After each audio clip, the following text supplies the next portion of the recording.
ಮದುವೆಯಾದ ನಂತರ ಹೆಂಗಸರು ದಪ್ಪವಾಗಲು 5 ಪ್ರಮುಖ ಕಾರಣಗಳು. ಸ್ನೇಹಿತರೆ, ಹೆಂಗಸರು ಮದುವೆಗಿಂತ ಮುಂಚೆ ಸುಂದರವಾಗಿ ಸ್ಲಿಮ್ ಆಗಿ ಕಂಗೊಳಿಸುತ್ತಿರುತ್ತಾರೆ. ಅವರು ಎಲ್ಲರ ಕಣ್ಣಿಗೂ ಕೂಡ ಸುಂದರವಾಗಿ ಕಾಣುತ್ತಾ ಚಂದುಳ್ಳಿ ಚೆಲುವೆಯ ತರಹ ಮಿಂಚುತ್ತಿರುತ್ತಾರೆ. ಆದರೆ ಮದುವೆಯಾದ ನಂತರ ಅವರಿಗೆ ಏನಾಗುತ್ತದೋ ಗೊತ್ತಿಲ್ಲ, ದಿಢೀರನೆ ದಪ್ಪವಾಗಿ ಅವರ ದೇಹದ ಆಕಾರವನ್ನೇ ಕಳೆದುಕೊಳ್ಳುತ್ತಾರೆ. ಇದಕ್ಕೆ ಪ್ರಮುಖ ಕಾರಣಗಳೇನು? ಹೆಂಗಸರು ಮದುವೆಯಾದ ನಂತರವೇ ದಿಢೀರ್ ದಪ್ಪವಾಗಲು ಮುಖ್ಯವಾದ ಕಾರಣಗಳಾದರೂ ಯಾವುವು?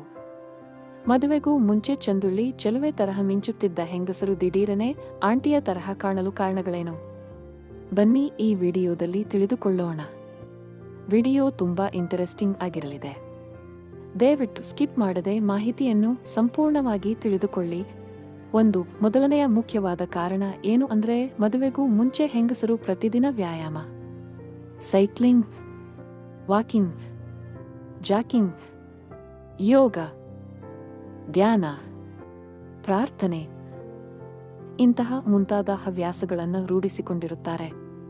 ಆದರೆ ಈ ಹವ್ಯಾಸ ಮದುವೆಯಾದ ನಂತರ ಅವರಿಗೆ ಕಂಟಿನ್ಯೂ ಮಾಡೋದಕ್ಕೆ ಆಗುವುದಿಲ್ಲ.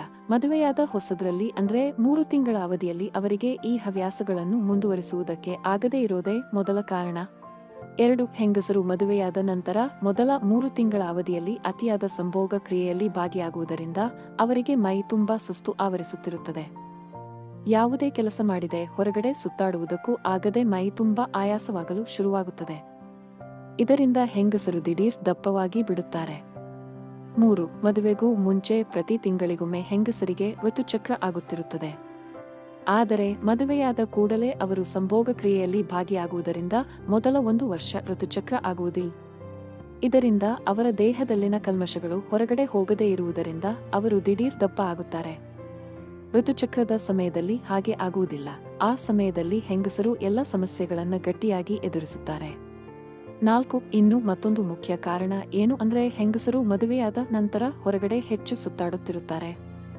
ಆಗ ಅವರು ಜಂಕ್ ಫುಡ್ಸ್ ಮತ್ತು ಎಣ್ಣೆ ಪದಾರ್ಥಗಳನ್ನು ಹೆಚ್ಚಾಗಿ ಹೊರಗಡೆನೆ ಪತಿಯ ಜೊತೆ ಸೇವಿಸುವುದರಿಂದ ದಿಢೀರ್ ದಪ್ಪವಾಗಿ ಬಿಡುತ್ತಾರೆ.